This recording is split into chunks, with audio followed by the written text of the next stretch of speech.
December 2024 recommendations. First off, happy holidays. I'm like a week late, but it's fine. I've just been busy.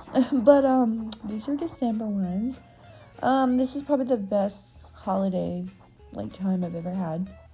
My best Christmas memory came from this one. It was probably because it was the first year I was completely on my own. I took care of all of the meals by myself, and I was able to be with my boyfriend, and we got to have our friends over, and it was just a really nice thing.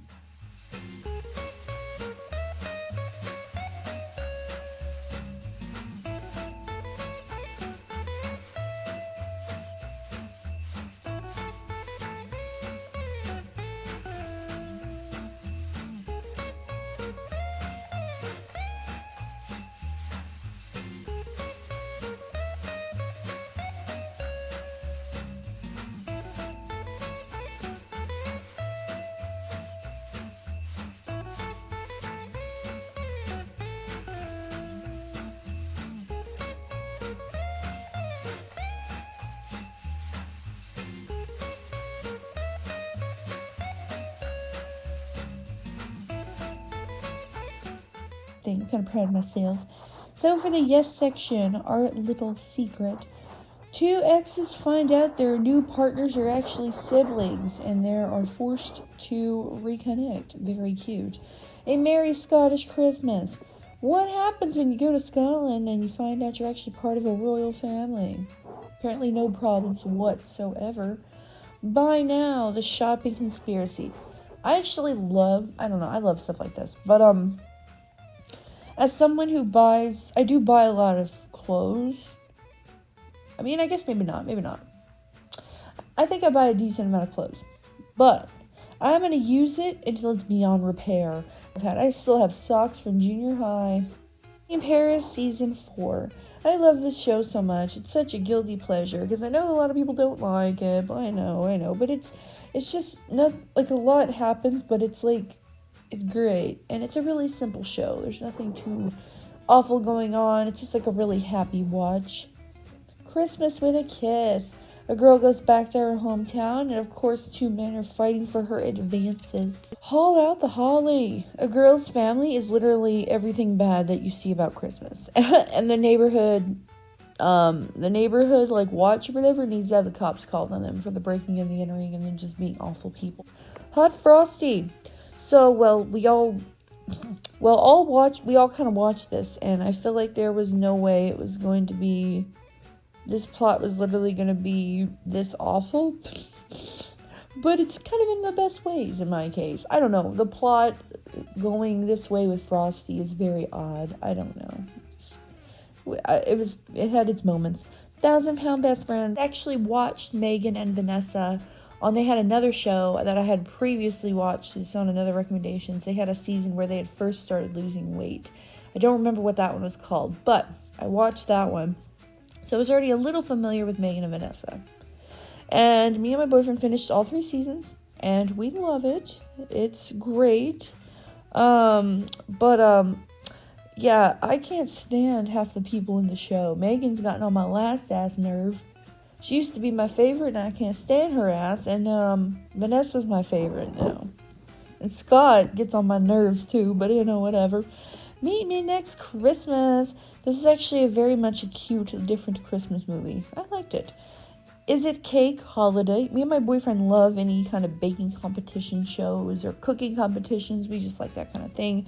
So this was also fun because it was a game, and we got to see if it was, a cake or not, because we play that game when the videos come up on TikTok, like, is it cake? We play those. So Miracle in Bethlehem, PA. What is that, Pennsylvania? I don't know. Anyway, it's a very soft retelling of the birth of Jesus without the religion, I guess. I don't know. It's kind of a weird movie to make, to be honest, when you think about it.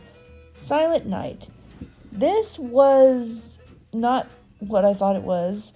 Nothing in the trailer or the description made it seem like this is what the movie was going to be about. I was expecting a slasher movie, but no, The thing is about a nuclear disaster that's coming at the end of the night, basically, and it's gonna kill everybody and make them bleed from all the orifices in their mouth unless they take like a pill to kill themselves.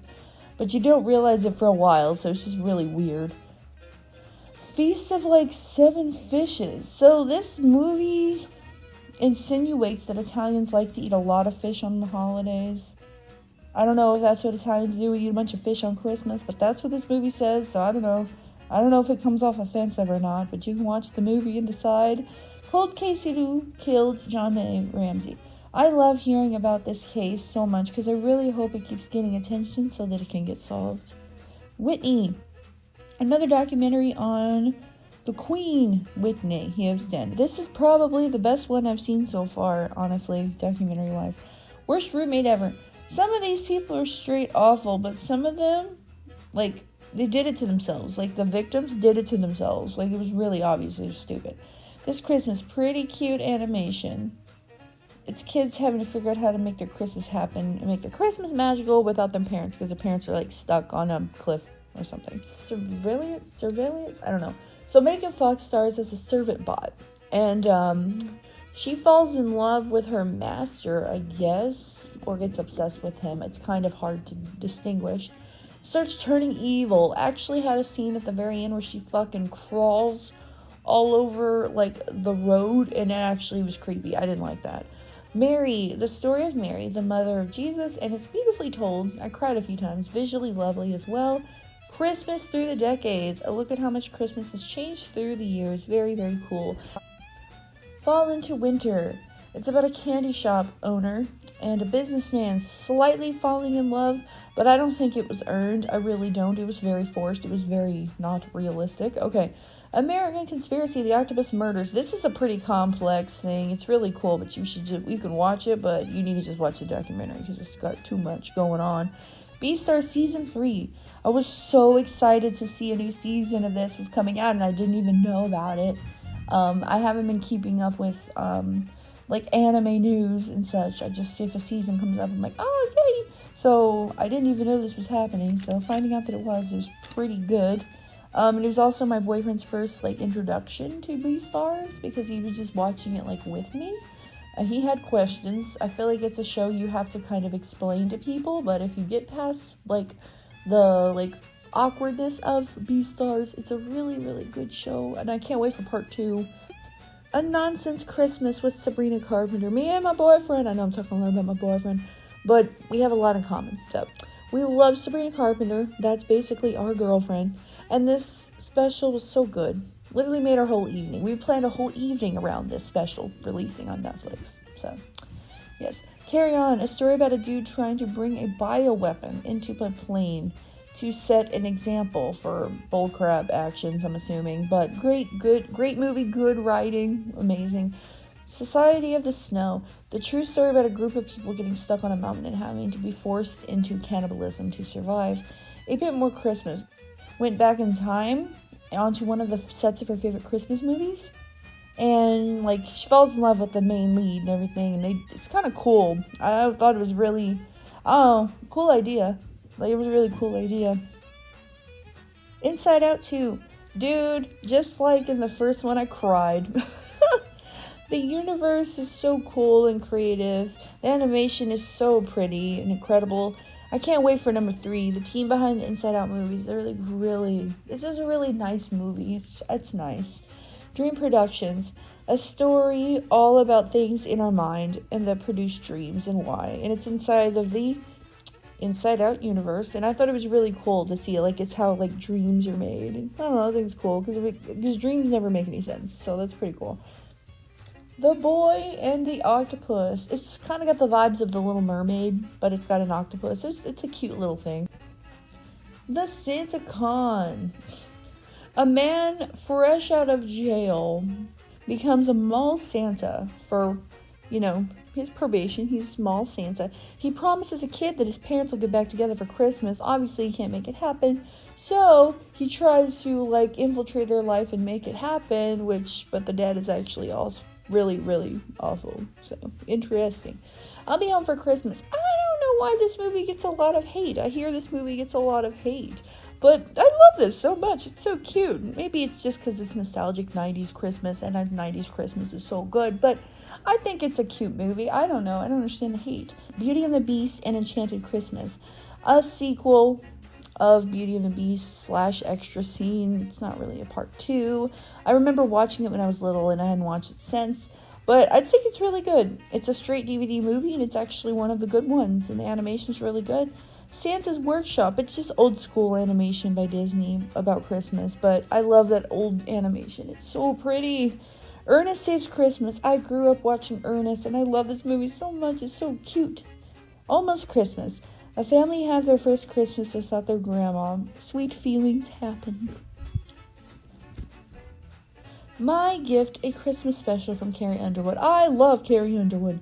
She's one of the few country singers I like, and she's so good. She's so pretty, and her voice, and I really want to see her. The Night Before Christmas in Wonderland. This was a really cool idea, really cool premise. The animation in this is beautiful, and it's about Santa Claus visiting Wonderland on Christmas. It's a cool idea. The Christmas Break. Family goes to Ireland for Christmas, which I'd love to do, honestly, one day. I'd love to go to Ireland. Now for the meh section.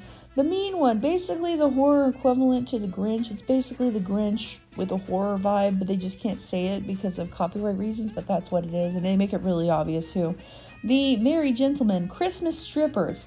Red One. I'm so glad I didn't go and waste my money to see this, because a part of me wanted to go and see this movie, but I just didn't make it. I thought that movie was supposed to be a comedy, but no, when you watch it, they're taking it, like, really fucking serious. Like, it's really serious. And it doesn't work for that kind of movie. You're doing a movie about Santa being kidnapped, and the snowmen are attacking you. Like, you can't make this serious. If you try, it's awful, and it didn't work at all. Spencer! So I love history, and I love anything to do with the royal family. Me and my boyfriend are actually planning a trip to London next year, and one of the main things I'm going to do is I do want to go to a lot of museums and Buckingham Palace and Tower of London, because I love that kind of stuff. So I know a decent amount. Of course, I wasn't there. I wasn't there. I don't know Diana personally. I didn't need to know her, The aesthetics of the movie is really pretty, and I like the way they put a film grain over the camera, or they made it look like it was, so it looked a little older than it was. So aesthetically, it looked amazing. But I feel like the movie's being a little bit offensive to Diana. I'm not really sure if they meant to, but that's how it comes across, and it doesn't seem like a very good depiction of her, in my opinion. Choice? I don't know. Nutcrackers. Bratty ass kids at Christmas. Why is this a trope? Like, I don't understand why you try and make people think they have to deal with bratty ass kids to be a better person. Like, no, the kids need to behave or shut up, one of the two. Now for the no section. It's a Wonderful Knife. I couldn't make it halfway through this movie. I didn't like it. It's like a slasher movie, but Christmas themed. Guys, we have a new year coming. Let's make it a good one. Hadouken! Finish him!